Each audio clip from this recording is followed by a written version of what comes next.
Hello everybody, Play-Doh Bear here, and I know it's been a while since we've done the Outriders content, but man are we back. I wanted to quickly announce that I am an Outriders ambassador now. So this is a pre-recorded video that will be launched on Monday after the broadcast.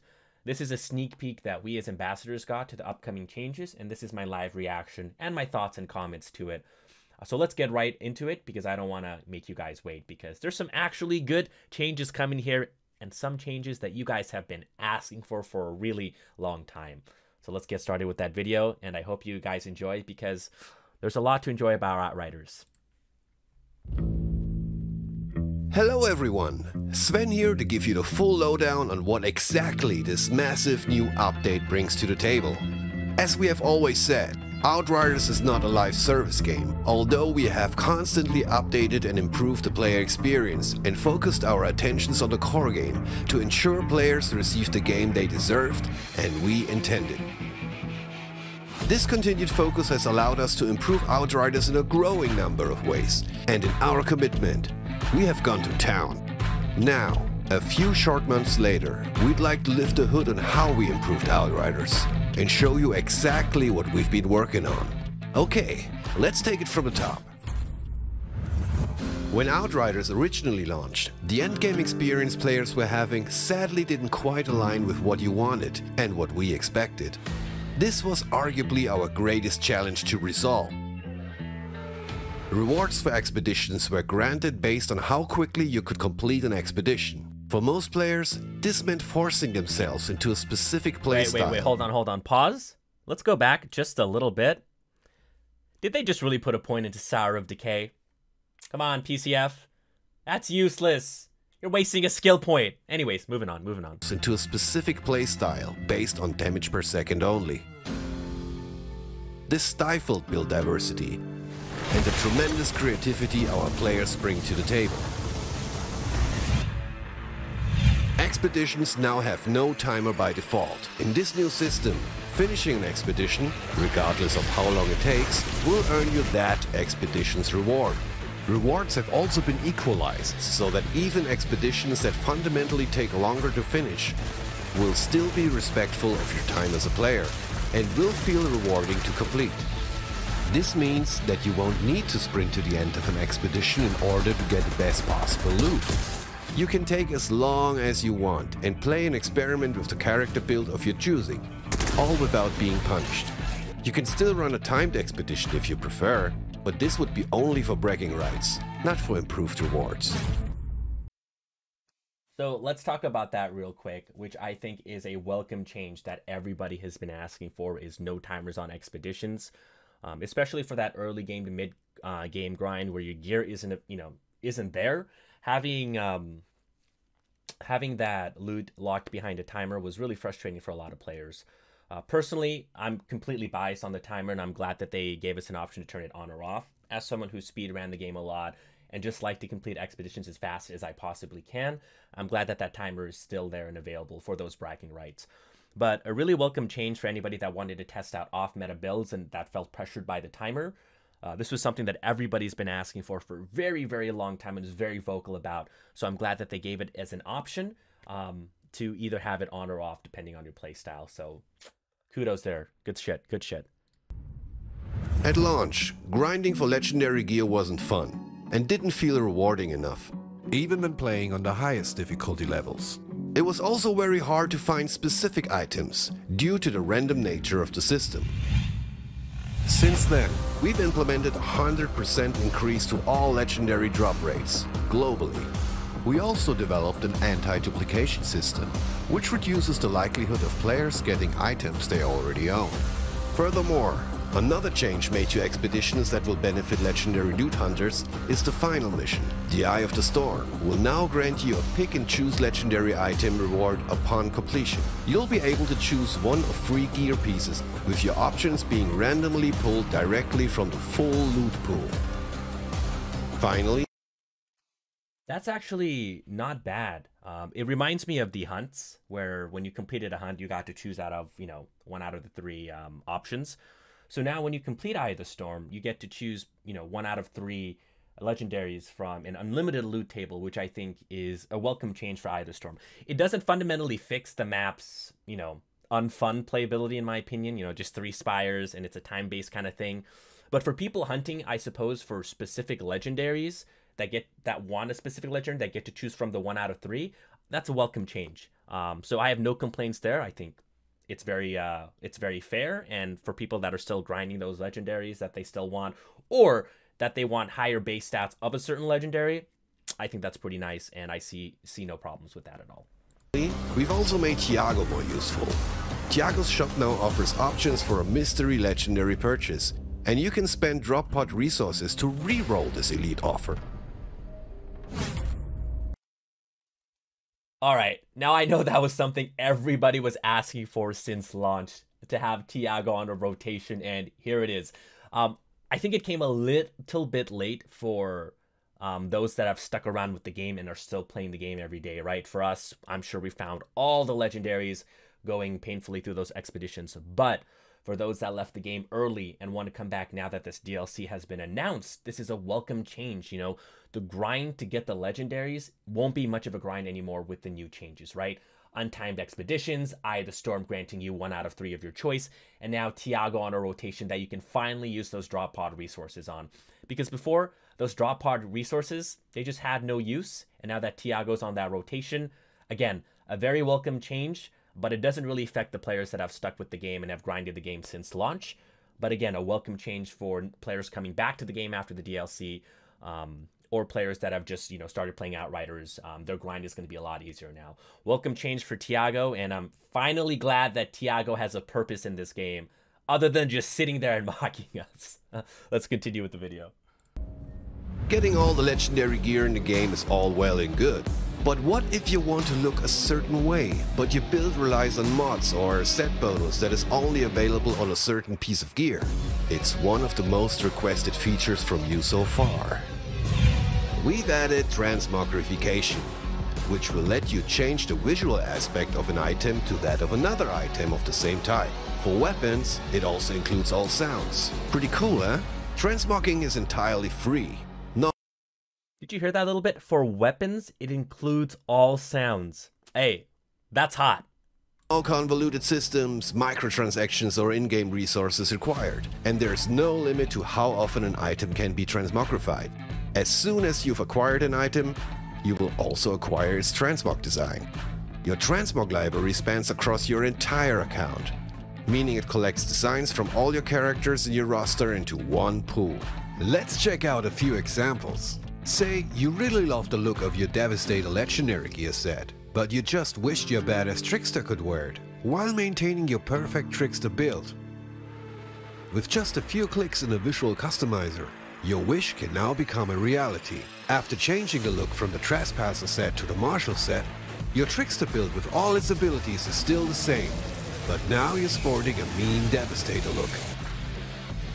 Anomaly Effigy is an effing awesome shotgun. But sometimes it's one of those days where you just don't feel like carrying around a bulky animal skull, feather, thing. Instead, you prefer your gun to look like one of the newly introduced weapons from the New Horizon update. Given your... Did you guys hear that? One of the newly introduced weapons from the New Horizon update. Hey, I'm as excited for what I just heard as everybody else here, okay? Because I have no idea what those are, and just hearing that makes me think, hey, new legendaries? New purples? New blues? Well, mostly excited for the new legendaries, if they are going to make it. But from the example we see here, it's a purple weapon, so, maybe new legendaries are coming. Even I don't know. We're about to find out. On Monday. Today. Maybe. Already found a Runa Scythe. You just need to apply the design onto your effigy and you're good to go. Don't forget, it's inside what counts. Underneath the new look is all the functions of the Anomaly effigy, power and perks included. Transmog truly lets you express your style whilst keeping that perfect build that has been tuned to perfection for the most vicious of endgame expeditions. If you want to run into the Eye of the Storm with rusted gear, do it! If you missed that first legendary gun you sported, bring it back. If you have the Hellrangers pack and want your pyro to look like a badass biker, well, you know the drill by now. Head to the visual customizer and raise some hell. We also don't want you to lose track of what items you already transmogged in your inventory. That's why customized gear will be marked by this new symbol. Another important note, you do not have to dismantle any gear to acquire the design for it. As soon as it pops up in your inventory, it'll be part of your transmog collection. Can you fill and complete your transmog library? To get you started, and in celebration of the New Horizon update release, we have another little cool something for you. Everyone logging on this week. All right, hold on. Before we get to that extra little something, let's talk about transmog for just a little bit. So when they announced this broadcast a few days ago, I actually went on Reddit to see some of the comments, and some of the comments were like, man, if they don't bring transmog, I'm done with this game. And you know, and some comments like that. But hey, for those that doubted PCF wasn't going to bring a transmog system, not only did they over-deliver, okay, it's free. There's no microtransactions. You don't even have to dismantle your gear. The only thing is, I hope it keeps the library for everything that we've found before this update. And if that's not the case, I won't mind it as much if I have to recollect all the blue and purple and whatever. Just because, you know, it adds more to the grind, because now there's a purpose to getting those items, right? To look like a fucking badass. Because let me tell you guys, as someone who plays techno, and uses the Borealis set, man, am I tired of seeing the fucking chest piece on me every single time. This transmog change is huge. It affects every piece of your gear, including weapons. So I can't wait to see what the community has in store in terms of their transmog look. I already have one that I have in mind for my techno and trickster, so stay tuned for that when this goes live. But yeah, transmog, great, welcome system. One thing I do want to know if they're going to expand on transmog in the future, in terms of, you know, adding like more style to current gear that's already available, like different colors, etc., etc. But that's going to be for the future if that ever happens. But for right now, having this transmog available is going to be so nice. No one's going to be looking like that cookie cutter, you know, NPC character anymore. We're going to have some variety here out on Enoch, and that's fucking fantastic. Let's keep continuing. And that means new and existing players will receive a unique legendary armor piece. Okay, so they did say new and legendary players will receive a new legendary armor piece. Now, here's the thing. Remember earlier they said, you know, New Horizons has new weapons? Well, maybe this new armor we'll receive could be a new legendary armor that's not currently in the game anymore. That would be kind of hot. But if it's just like a new armor that you don't already have, I guess that's okay. You know, you're getting a free legendary, that's fine. But I'm hopeful and really hope that it is like a new legendary armor, or a new legendary set that we don't know about that's going to be released with this update. Because I know PCF said that they were making adjustments to older unused legendary sets, so maybe it's part of that change. But overall, you know, this one has me a little 50-50. If it's an old legendary armor piece that we just don't have in an inventory like they've done in the past, then I'm not as excited. But if it's like a brand new armor that's been reworked, etc., then it gets me a little bit more excited. But hopefully with this new update, we're going to be seeing maybe, you know, those updates that they mentioned about those underused armor sets, because, you know, again, that'll get me back on the grind to hunt for those new sets and those new weapons, whatever it is that they release. Awesome changes, but feel like you've already completed everything there is to do in Outriders? Ah, yes, a new expedition would be nice, you say. We hear you. How about 4? And how about for free? For free? We added 4 brand new and massive expeditions. One thing I wanted to mention here. So they're adding 4 new expeditions, and it is free. All right. So guys, if you wanted to know how much this DLC was going to cost, well, it's going to cost you 0.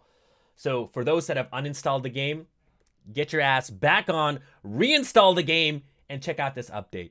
Now, something that you see from this this paused video I have here is the 4 new expeditions they're adding are the Molten Depths, the Marshall Complex, the Wellspring, and the City of Nomads. But something that you're not seeing here, and it's, well, partially because my camera's kind of covering up the first 2 expeditions, I apologize. But one thing that I noticed is, do you see how every single expedition is available from the expedition table? Now,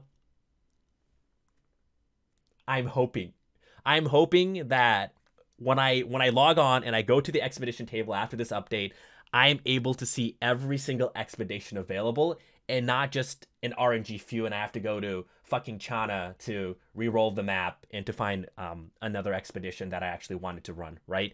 This would be such a nice change. I know a lot of people in the community wanted this to happen as well. The fact that you're not bounded by these RNG expeditions, right? Because it is a little bit of a time waster having to go back to China, back to China, back to China if I wanted to run Boomtown one more time, because I really enjoy, going to Boomtown. But if this is true, I want to see how they implement it, because when you're first grinding up to the expedition tiers 1 through 15, it doesn't make sense to have all of them available. I know a lot of people from the community have suggested that if you complete all the expeditions, then every single expedition would be available to you. And I hope it is that route, because when you're starting off early game, it's nice to not have like all these expeditions available to go, because it's kind of like a little, overwhelming. So hopefully that change is happening.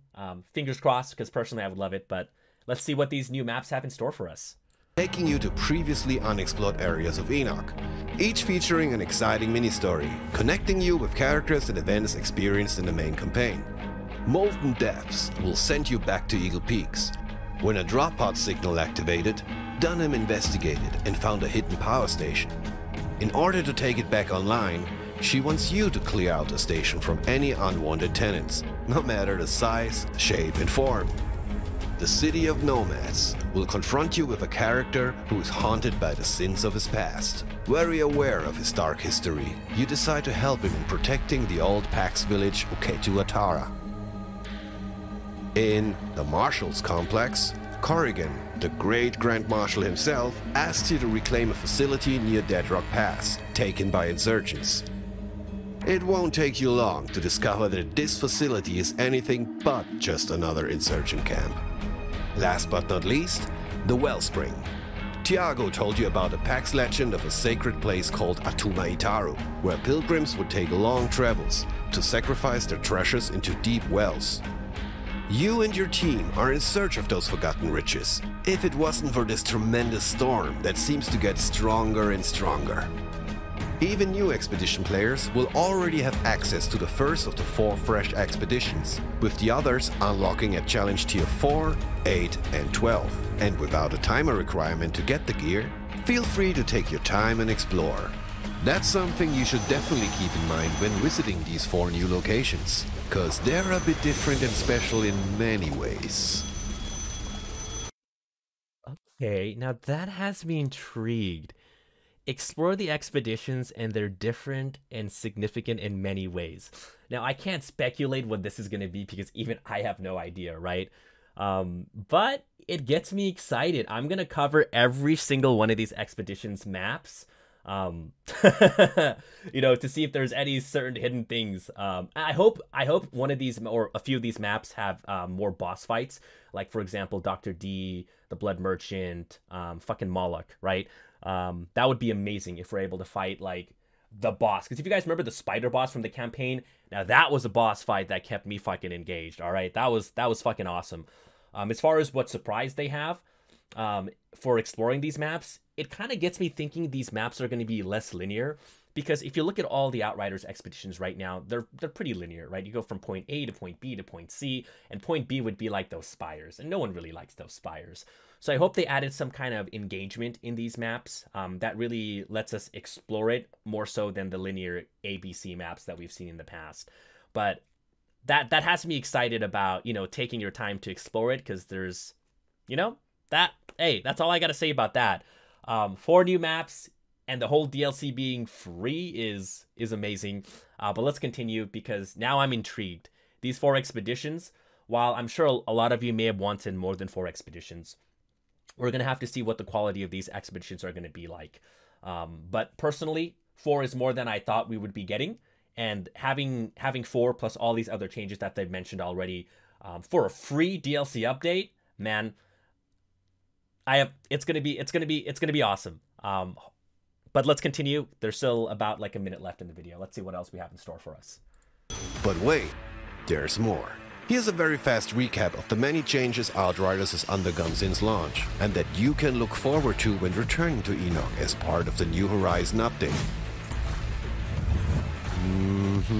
Yeah, I know, you just love to hum along to the tune of the opening video, but we reckon you've probably seen the intro one too many times now. Check it out. With the New Horizon update, you're able to skip it and get into the game much quicker now. Hey, you're welcome. Thank you. For console players, we've added a number of new control settings and customization options. A core focus for us is to...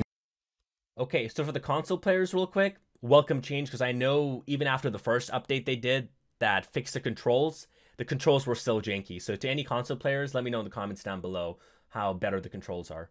Enable players to experiment with build diversity and play Outriders in a way that is the most fun to you. Using this as our guiding philosophy, we focused on buffing players, gear and skills for all 4 classes. If you stop playing shortly after launch and are only getting back into the game now, you will feel tankier and will deal more damage. Maybe take some of your previously neglected skills out for a spin too. Trust me, it'll be worth it. So let's get over to that buffs real quick. If you saw in the beginning, they actually went through the class tree, which has me really excited. I think that has me more excited than any mods, buff changes, or nerfs that they're going to do, right? Because PCF heavily talked about, you know, certain mods like Moaning Winds and Fortress that had to be reworked, and they were looking at other underused mods to make up for the changes that are coming to Moaning Winds and Fortress. I personally don't know what those changes are going to be. We're going to have to wait for a full changelog to be provided by PCF.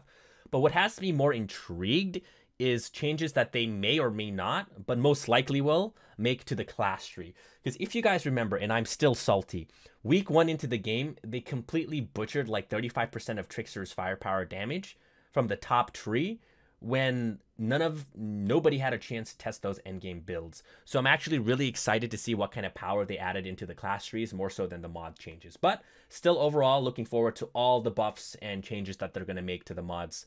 And man, we're going to have a lot of things to go over on stream and a lot of things to test. So I cannot wait. Now, you see me having this pause at improved multiplayer experience. So this is one of the parts that I'm actually more excited about. And let's see what they've done to make that experience a lot better for players that are playing multiplayer. Because I can tell you, even now, the multiplayer experience is not the best in this game, with still desync issues, certain mods still not working as they should, etc., etc. I mean, I can go on a whole, 1-hour video about that, but let's see what we have in store. Here's how we improve the multiplayer experience. We now have fully functioning crossplay across all platforms, including Stadia. Matchmaking rules have been improved. Okay, that's interesting, including Stadia. So to everybody that plays this game on Stadia, right, it looks like you're getting this update too, most likely. Like 100% likely you're going to be getting this update. And you'll now be able to play with just not only Stadia players, but with every platform. That's huge. I mean, I'm memeing here, but, for the 50 players that are still on Stadia, let's fucking go. Proof to enable players to find better connections that have less lag, rubber banding, or disconnections. We also implemented a Now they said less lag, rubber banding, and disconnecting issues. And man, I really hope PCF gets it right on this one. We talked about this on our episode 10 podcast before, but this update really needs to go well for PCF. It can't be like what happened during launch, right? So I know all these new changes are exciting, the transmogs, the new maps, the new update, the whole DLC is very exciting. But for me, the core of this game is that multiplayer experience. So the one thing that I'm going to be extremely critical about in this update is going to be what the improvements are to the multiplayer experience, because for a game to be released in 2021 with one of probably the most disappointing multiplayer experience that I've had, gets me a little not as excited until I see it for myself, kind of thing, right? So I am knocking on wood, fingers crossing that this multiplayer update actually fixes those issues, and really hope that it fixes those desync issues when you're cycling through weapons, those rubber banding issues, and hopefully fixes those mods not working when you're not the host. We're almost done with this video, so let's conclude. Matchmaking rule to check for AFK players to help you find active partners and get into the game quicker. A kick protection from expeditions has been implemented. You can no longer be booted from a session before claiming your expedition reward. And I mean, what kind of jerk would do something like that anyway? We also greatly reduced multiplayer crashes and disconnection issues, leading to an overall much more stable experience. Whew. And I think that's actually about it for now. If you're So before we get to the final like 30 seconds, they mentioned that new like AFK matchmaking system, which is really nice actually, because I know a lot of people who use the matchmaking system went on the forums, the Reddit, and really complained that it was a bit lackluster. So, you know, hoping that that is an improvement, and matchmaking games with all these other multiplayer improvements that they're bringing will get this game on its feet, and hopefully this update is going to be everything that we hope for in terms of improvements to stability as well as all the new changes. after more detail, be sure to drop by the Outriders social channels over the next couple days, where we will be deep diving on the finer points of all these great changes. We hope you are as excited as we are for the New Horizon update, and we can't wait to share more about the exciting future ahead. Thank you again for your relentless support, and please stay healthy out there. And with that, back to you, Lucy. Alright guys, that's pretty much it. That was my reactions and some of my thoughts to the New Horizon DLC. Free DLC, that is, well, hopefully they announce a release date, because even I don't know when the release date is. So hopefully it's now, Monday, now, it's available. Here's the thing though, I want to see the full like logs and details though, because especially with the buffs and the changes to the potential changes to the class tree, which I'm really excited about. Because they didn't really go over the number of values, they just kind of, you know, glossed over it, which is fine, right? You don't want to introduce all the balance changes that are coming, because that's going to be more for a detailed post. So hopefully that gets released after the video that they announced for this broadcast on Monday. But hope you guys enjoyed. Hope you guys enjoyed my thoughts on this. And I really can't wait to get back on Outriders and see all of you there back on my stream, because I know I've been gone for a little bit, but you know, I love this game. I'm an addict to this game, and I can't wait for the new content. Hope you guys enjoyed. Feel free to catch me on Twitch, twitch.tv/PlatoBear. I will be there streaming all of the new content, testing everything out, and answering all of your questions to the best of my abilities. And I hope to see you all there. Till then, peace, guys.